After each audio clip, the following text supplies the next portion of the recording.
Las elecciones presidenciales de los Estados Unidos siempre interesan a la opinión pública mundial, porque se trata de la mayor potencia del planeta y porque Washington tiene la mala costumbre de calificar o descalificar las elecciones de otros países como si su sistema electoral fuera ejemplar. Pero las elecciones de Estados Unidos distan mucho de ser perfectas, están llenas de anacronismos que las diferencian de las demás. Primero, son de segundo grado, es decir, que no se vota directamente por el presidente y el vicepresidente, sino por representantes que forman los llamados colegios electorales, cuyos votos deciden quién es el ganador. La permanencia de este sistema obsoleto, abandonado hace más de un siglo en casi todo el mundo, es el resultado de la guerra de secesión y la abolición de la esclavitud, cuando los negros emancipados se volvieron ciudadanos y sus votos eran una amenaza para los líderes políticos sureños. Los estados del sur impidieron entonces, y aún impiden, cualquier intento de reemplazar el voto indirecto por el voto popular, nacional, general, como en todos lados. Ese sistema fue en su tiempo el brazo político de la oligarquía del sur, mientras su brazo armado era el Ku Klux Klan. En los Estados Unidos, el ganador de las elecciones es el candidato que obtenga al menos 270 votos de los llamados colegios electorales. Es posible que un candidato gane el voto electoral y pierda el voto popular. En caso de duda o controversia, la decisión queda en manos de la Corte Suprema, como ocurrió en 2002 cuando los magistrados, en su mayoría republicanos, dieron como ganador un mes después de las elecciones a George W. Bush, a pesar de que su contrincante, el demócrata Al Gore, había obtenido mucho más votos en todo el país. Y Trump fue electo presidente con 304 votos de los colegios electorales sobre los 227 de su contrincante Hillary Clinton, a pesar de que ésta obtuvo 3 millones de votos más en el país. Otra extrañeza es el número de votos de colegio electoral que corresponde a cada estado.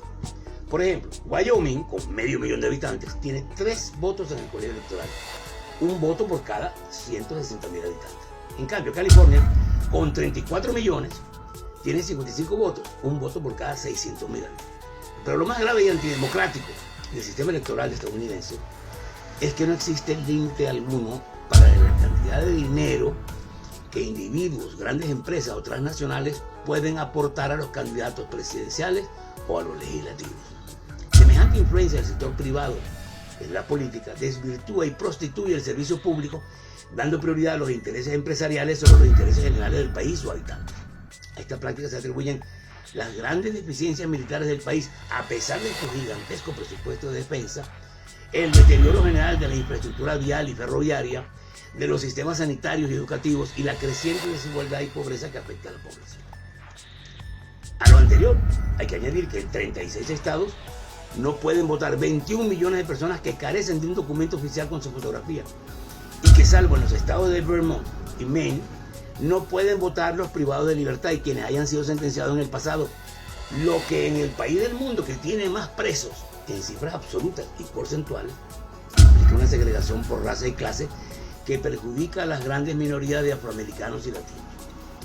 Como si todo esto fuera poco, a diferencia del resto del mundo, en Estados Unidos las elecciones no se celebran en un fin de semana o día feriado, sino los martes, un día de trabajo como cualquier otro, lo que dificulta el voto de los asalariados y explica, entre otras cosas, un alto grado de abstención. En las presidenciales del 2016, solo votó el 55.7% de los inscritos. Para finalizar, cada estado utiliza máquinas y sistemas de conteo diferentes tanto para los votos de los centros electorales como para los votos por correo, que en 2016 fueron 31 millones, una cuarta parte del total. Tal diversidad de plataformas técnicas imposibilita las auditorías, que de hecho son casi inexistentes. El sistema electoral de Estados Unidos perpetúa el bipartidismo de los demócratas y republicanos, hoy muy desprestigiado, como lo reveló la irrupción en la política de outsiders como Bernie Sanders y Donald Trump. No se ven en el horizonte perspectivas de cambio para este sistema electoral arcaico y poco democrático, pero en resumidas cuentas, cada país tiene derecho a celebrar sus elecciones como mejor le parezca.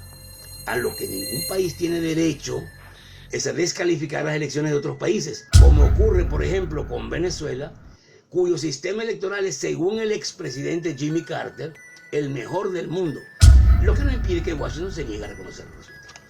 Resulta evidente que el gobierno de Estados Unidos, con su arcaico y poco democrático sistema electoral, no tiene ninguna autoridad moral para condenar las elecciones en otros países. para ver la paja en el ojo ajeno y no ver la viga en el propio. Las preguntas que se imponen son: ¿cuándo los Estados Unidos modernizará y democratizará su sistema electoral? ¿Y cuándo Washington en materia electoral seguirá predicando lo que no practica? He ahí para la gran República del Norte su más importante misterio de la historia.